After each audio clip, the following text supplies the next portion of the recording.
I want to go right away to U.S. Congressman Andy Biggs, member of the House Oversight Committee, who was one of those who questioned Cheatle yesterday. Congressman Biggs, first of all, your reaction to the resignation, and then fill us in on what it was like to try to get answers from her. Well, Harris, good to be with you. And I will tell you, the difficulty is that she should have resigned almost immediately.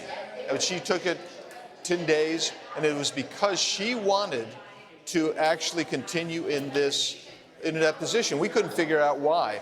The right thing was for her to resign. If she wouldn't do it, and it was for the Biden administration to fire her. Yesterday, she didn't want to answer any of our questions. I can't tell you, I asked a number of questions, things like, was he a lone gunman? Was he acting alone? Was the gun up there already? Did he have to carry a gun? Those types of things that I think American people want to know. Absolutely. Yeah, and she wouldn't answer them. She deferred to the FBI.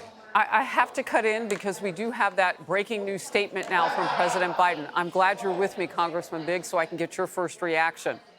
He's just released a statement, and here's the quote. Jill and I are grateful to Director Kim Cheatle for her decades of public service.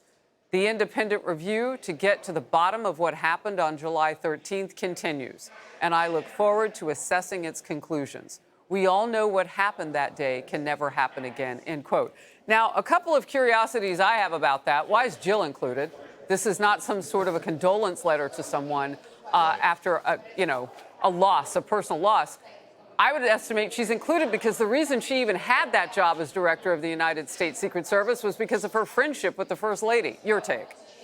Absolutely right. I agree with you that that's why Kim Cheatle became the Secret Service director. I also think, good grief, what do you have to do to be fired from this administration? We don't know. The only people that have been fired are, 4 staffers who smoked pot. But you have somebody who almost gets the former president of the United States killed, and does get an individual killed and other people wounded, and you don't get fired. What you get is a letter saying, "Gee, we're sorry to see you go," kind of thing. I'm incensed as much by the failure of the Biden administration at the very top once again to signal to the American people that he cares about the American people more than he cares about himself. And I think this letter reflects more personal care than it does patriotic care. I know, and I invite our audience to watch this to the very end because you are in what we're about to show now. It is kind of a roundup of some of the hottest moments yesterday. We carried it stem to stern the hearing during this hour on the Faulkner Focus. Kimberly Cheatle's resignation, of course, follows that contentious House oversight hearing that you were part of yesterday. Let's take a watch. Have you visited the site? No, I have not. 9 days and you have not visited the site. You should have been there that night. Would you agree that this is the most serious security lapse since President Reagan was shot in 1981 of the Secret Service? Yes, sir, I would. Have you provided all audio and video recordings in your possession to this committee, as we asked on July 15th, yes or no? I would have to get back to you. That is a no. You're full of today. You're just being completely dishonest. Would you have tendered your resignation if he had been killed? I think that I've admitted that I've taken accountability and will take responsibility. As someone who said the buck stops with me, I'm going to stay in my job. I'm going to give the answers to the American people. And I know what happened, except for you're not going to tell us. When you sit here and repeatedly tell people, hey, I have to wait, as it frustrated everybody on this committee, guess what? It undermines your credibility. You know, it's very rare that we see these days Democrats and Republicans agreeing, and everybody to a person, nearly. I mean, we didn't hear from every single person on this topic. Some were talking gun control, the Democrats. But for the most part, they agreed that it was time for this woman to go. Yeah, Harris, we rarely get that kind of unanimity on that committee. We fight like cats and dogs because we're dealing with serious issues. Mm-hmm. But everybody understands the gravity of what happened and her utter failure. Her failure to actually even go to the site. Her failure to actually give us answers that were legitimate that she could give without giving away the investigation. She didn't want to do any of that stuff. And she kept saying, I need to be held accountable. The buck stops with me. Well, the accountability finally hit. She finally resigned. You had an uncurious person in that position. The buck stops with her. She didn't know what dollar amount the buck was. Is it really just a buck? No, it was, and you couldn't even put a value on the amount of responsibility that had been dumped on her. And she came ill-prepared. I want to get this in.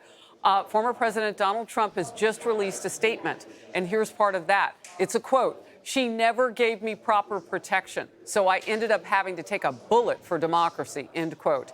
He told Fox News Digital, again a quote, "Many requests were made by on-site Secret Service for more people, always with a turn down or no response." And he went on to say, "I have the biggest crowds in history, and they should be treated accordingly." Our nation's 45th president, Donald Trump, however, again said big improvements have been made over the last week. So we've heard a little bit about that.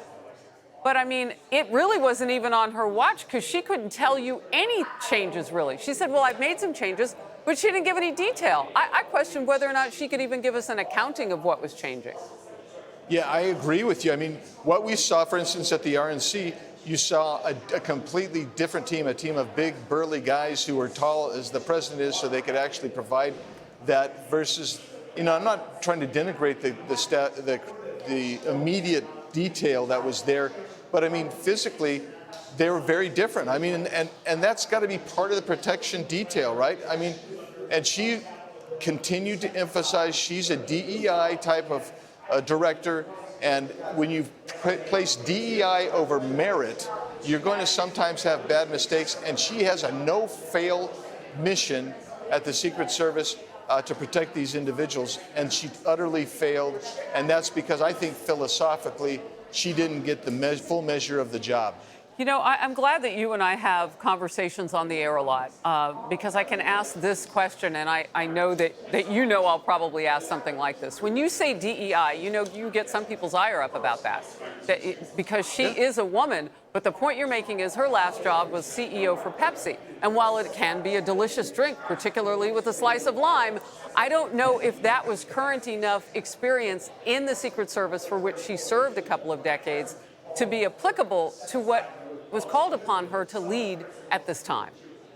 Yeah, I guess that's the point is, did she merit that job? Did she get it on merit, or because, as you mentioned earlier, because she's a good buddy of the Biden family and Joe and Jill are gonna protect her and help her out? And that really gets to the point. Everybody wants the best person that you can possibly have in the job. I mean, that's why you do what you do. You're one of the best, Harris. And the reality is, we want people in this particular very vital, serious, very grave responsibility.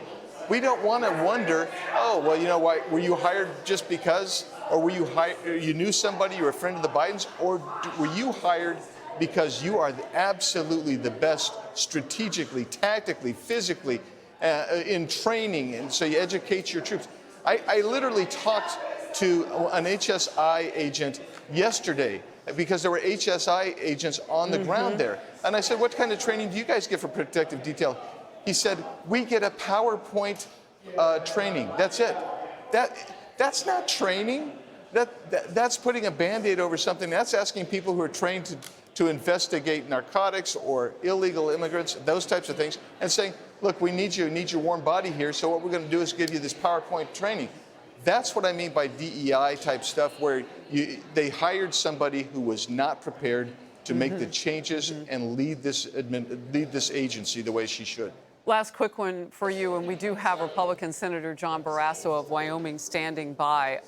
Congressman Biggs, how does her departure affect getting answers to what happened 10 days ago with former President Trump? Well, she still is going to be obligated to provide answers because we'll put her under oath. She'll have to give those answers. And we're going to conduct a fulsome investigation. I'm told FBI is. I know that the Inspector General for the Homeland Security Department is also got an investigation going. We have to get, in my opinion, an independent commission staffed with people who are former protective detailees. Interesting. Who can do this and give us the answers. Yeah. Well, now if she lawyers up, I would assume that it won't be the DOJ or the taxpayer dime that would defend her if anything should come up that she has to answer for. But we'll have to see how that shakes out. Great to have you on to react to all this breaking news. Congressman Biggs, appreciate you. Hey everyone, I'm Emily Campagno. Catch me and my co-hosts Harris Faulkner and Kaylee McEnany on Outnumbered every weekday at 12 p.m. Eastern, or set your DVR. Also, don't forget to subscribe to the Fox News YouTube page for daily highlights.